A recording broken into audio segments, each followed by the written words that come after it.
ব্যাস, অনেক হয়ে গেছে। এবার আর এগিয়ে যেতে পারবে না তুমি।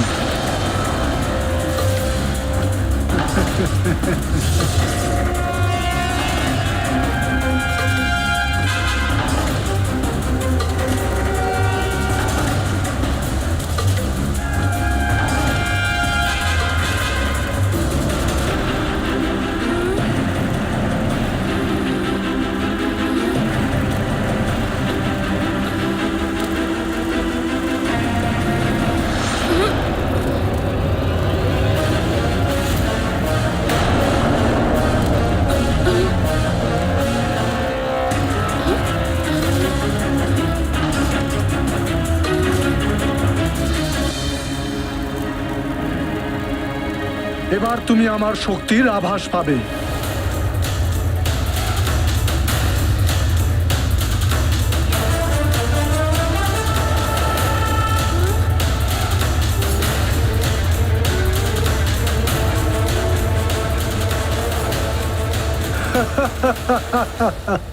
এবার তুমি কোথাও যেতে পারবে না।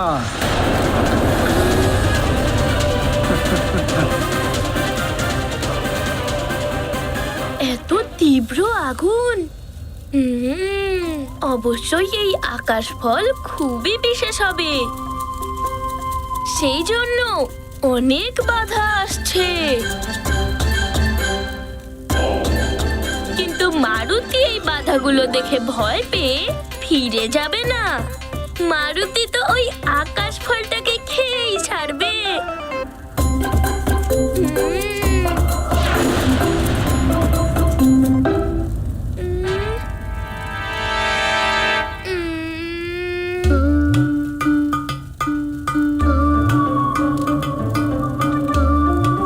কিন্তু কি করবে মারুতি? কিছু তো একটা করতেই হবে।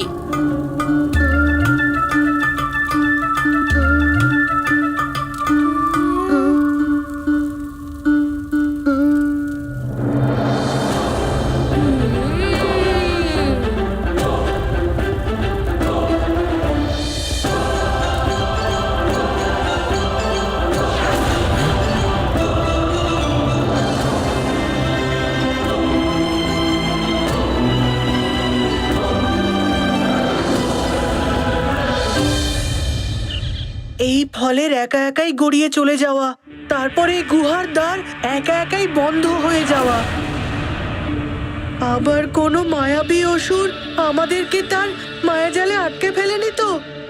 মনে হয় কেউ কোনো বড় পাথর ফেলে দিয়েছে এই প্রবেশদ্বারে। ভাঙতে হবে এটাকে। চলো এটাকে ভাঙি। চলো। হ্যাঁ, চলো এটাকে চলো ভাঙতে হবে, চলো চলো এটাকে। ভাঙতে হবে। বল, আবার না তোকে মার খেতে হয়। এটা দিয়ে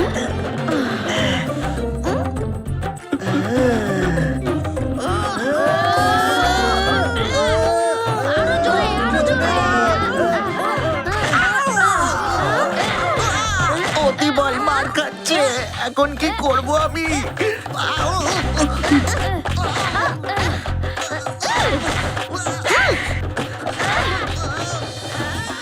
দেখুন লঙ্কেশ, আপনার জন্য আমি কত কিছু সহ্য করে যাচ্ছি। কি করবে এই অতি বল? লঙ্কেশ!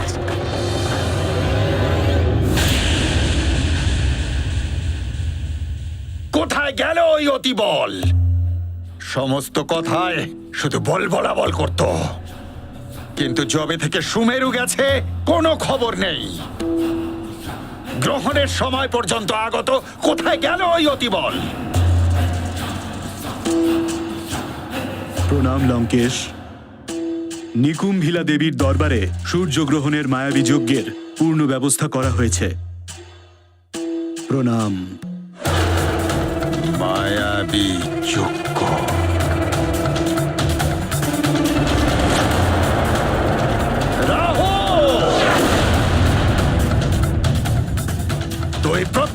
সূর্যকে এইভাবে গ্রাস কর। সূর্য গ্রহণ হলেই আমাদের আসরিক শক্তি প্রবল হয়ে ওঠে।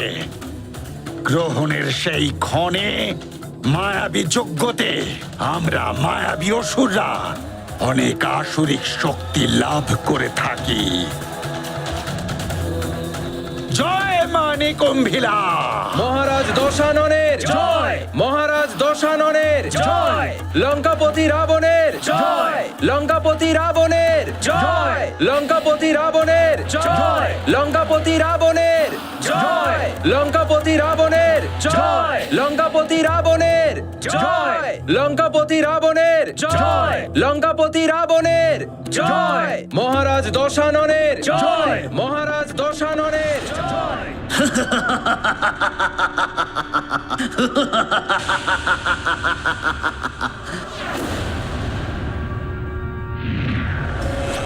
দশানন লঙ্কেশকে কাল নেমির প্রণাম। দশানন, আপনি যা বলেছেন সেটা সম্পন্ন হয়েছে। পম্পাসর নরেশ, মানব আর বানর রাজাদের সভা অনেক উৎসাহ নিয়ে অনেক যত্ন করে আয়োজন করেছিল, সেটা বিফলে গেছে। দশানন, আমি মানব আর বানর রাজাদের মধ্যে বিভেদ সৃষ্টি করেছি।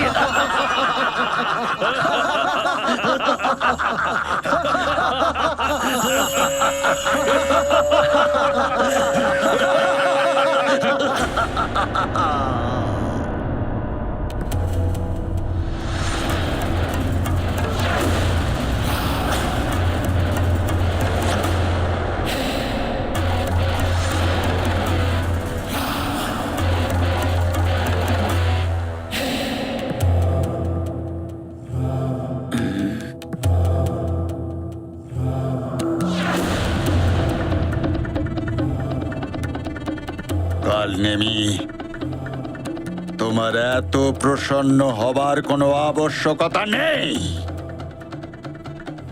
এই নর আর বানর তো আমার সামনে একটা পিপিলিকার সমান। ভেদ সৃষ্টি করে দিয়েছি। প্রসন্ন তখন হয়েও যখন 3 লোকেতে অসুরেরই একচ্ছত্র রাজত্ব স্থাপিত হবে। পাতাল, পৃথিবী আর স্বর্গতে সব স্থানেতেই আমাদের রক্ষা কবচ পরিলক্ষিত হবে। তখন প্রসন্ন হব আমরা। দশানন, সেই দিনটা খুব শীঘ্রই আসতে চলেছে যখন 3 লোকে অসুরদের রাজ হবে, অসুরদের রাজ। ওই সুমেরু পর্বতেও একজন বানর মাথা তুলছিল। অতিবলকে আমি পাঠিয়েছি সেখানে, না জানি বর্তমানেও কোথায় রয়েছে।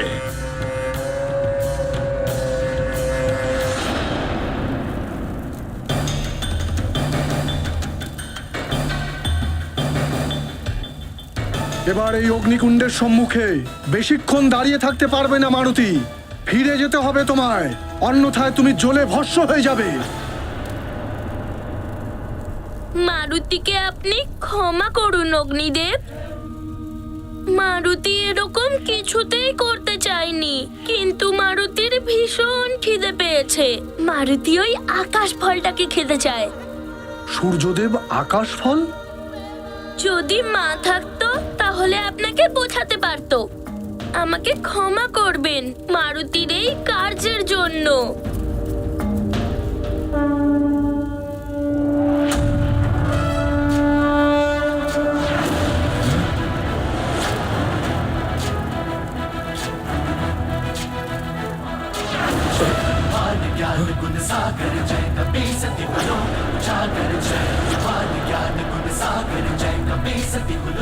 সে তো নিজের আকার বৃদ্ধি করছে।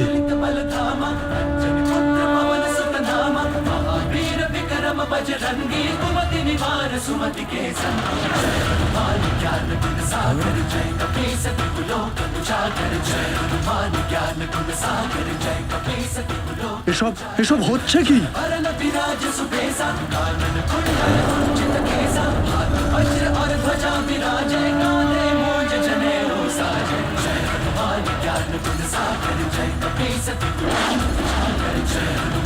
Huh?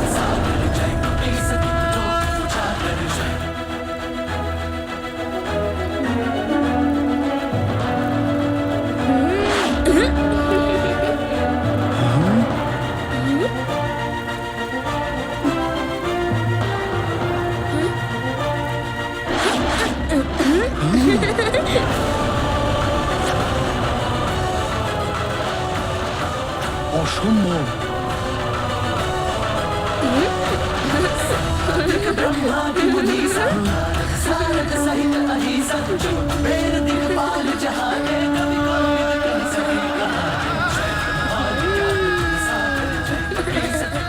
এসব এসব কি করে সম্ভব?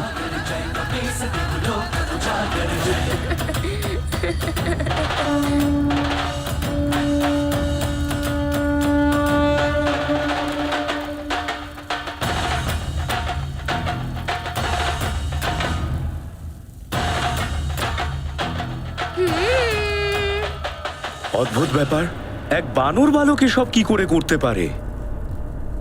সূর্যদেব, মনে হচ্ছে অসীম শক্তির অধিকারী এই বালক।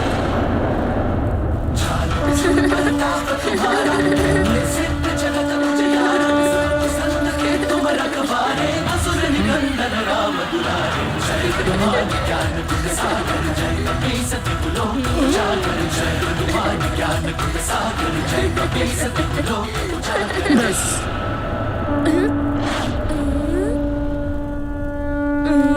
আমি সব বুঝতে পেরে গেছি। বিশেষ কৌশলের দ্বারা তুমি আমার অগ্নিতত্ত্বদেরকে নিজের মধ্যে সমাহিত করে নিলে আর আমার অভিমান ভেঙে দিলে। আমার সমস্ত অগ্নিতত্ত্বদের আমায় ফিরিয়ে দাও আর এগিয়ে যাও।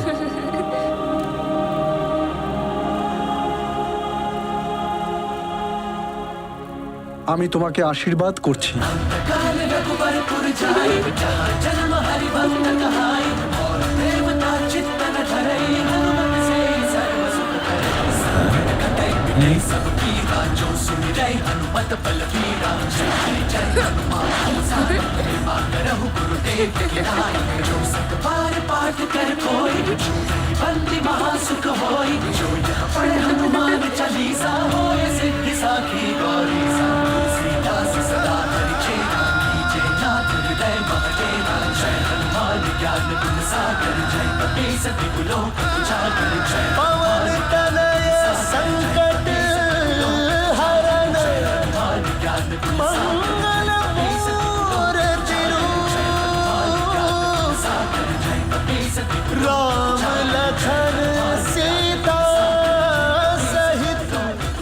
আমাকে ক্ষমা করে দেবেন।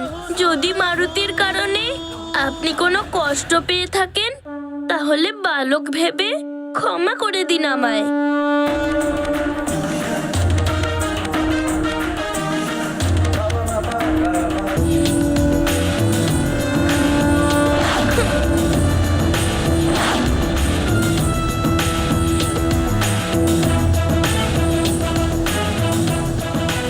অবশ্যই এ রুদ্রের অংশ।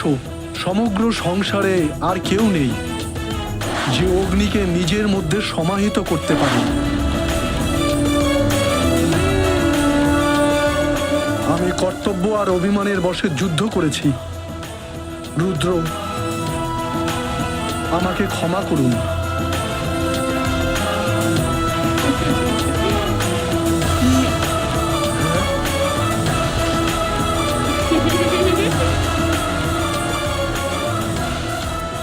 মারুতি নিজে রুদ্রাংশ হয়েও প্রকৃতির কার্যকলাপে হস্তক্ষেপ করলো, ওই নিয়মগুলোকে মানল না। সেই কারণে জগতের অনেক অনর্থ হতে পারত। লীলায় অর্থ এবং অনর্থের উপস্থিতি সমরূপেই থাকে প্রিয়ে। লীলার সেই পরিণামে জগতের কল্যাণই সাধিত হয়। কিন্তু সূর্যকে গ্রাস করাতে জগতের কি কল্যাণ, স্বামী? এটা জগতের জন্য একটা শিক্ষা প্রিয়ে। প্রথমত হলো যে যদি ছোট্ট শিশুও স্থির করে তাহলে সূর্যের মতো সুদূরে থাকা তার লক্ষ্যকে পেতে সফল হতে পারে। তাই নিজের লক্ষ্যকে পাওয়ার জন্য পূর্ণ নিষ্ঠার সাথে নিরন্তর প্রয়াস করা উচিত। দ্বিতীয়ত হলো যে অভিমান আর অহংকার মনুষ্যকে পতন আর অন্ধকারের দিকে নিয়ে যায়। সূর্য অভিমান আর অহংকারের প্রতীক। অভিমানীকে এক ছোট্ট বালকও পতনের দিকে নিয়ে যেতে পারে। সেই জন্য কখনোই অভিমান করা একদমই উচিত নয়।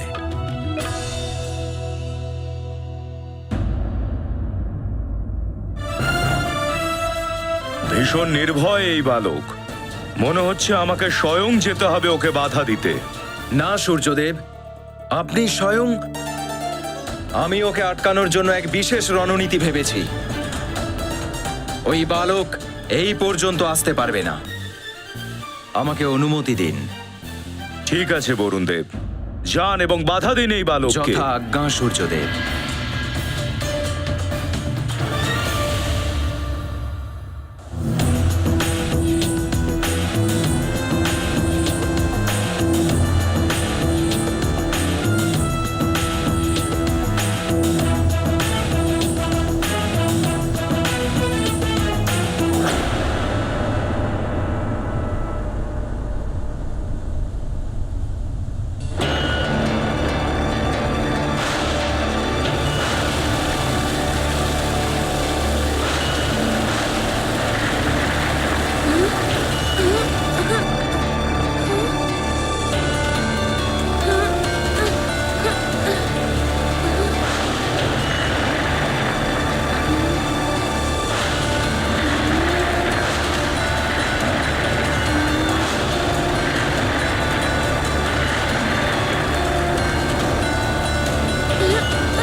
কোথায় গেল আমার আকাশ ফল? এই মেঘগুলোই তো ওকে লুকিয়ে দিল।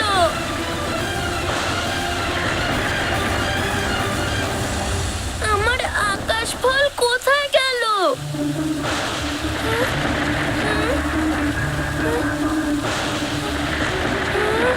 এই মেঘগুলো লুকিয়ে দিল আমার আকাশ ফলকে। আমার আকাশ ফল।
এটা বরুণ দেবের মেঘজাল বালক। এই পর্যন্ত তুমি এসে গেছো, কিন্তু এখান থেকে আর এগোতে পারবে না তুমি।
এ তো মনে হচ্ছে আমাকে কোনো হিমলোকের গোলকে আটকে রেখেছে।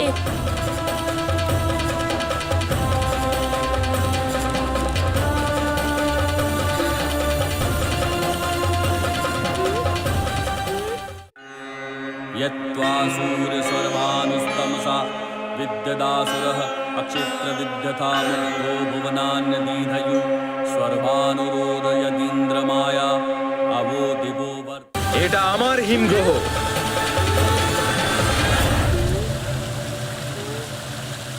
এখানে এত শীতলতা যে এবার তুমি শুধুমাত্র এক হিমশিলা হয়ে থেকে যাবে। এখান থেকে যাওয়া তো দূরের কথা বালক, তুমি তো এখান থেকে বেরোতেই পারবে না।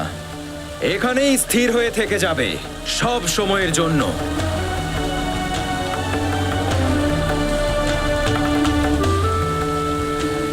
প্রয়াস করা ব্যর্থ হবে বালক। এ যে বরুণ দেবের হিমলোক। তুমি বরুণ দেবের দ্বারা সৃষ্টি শিলার মধ্যে আবদ্ধ রয়েছ, যাকে ভেঙে ফেলা অসম্ভব। তোমাকে কালদেব বুঝিয়েছিলেন, অগ্নিদেব তোমায় বাধা দিয়েছিলেন, কিন্তু তুমি কারো আদেশ মানোনি। এখন এটাই তোমার দণ্ড যে তুমি সর্বদাই এই হিমশিলার মধ্যে বন্দী থাকবে।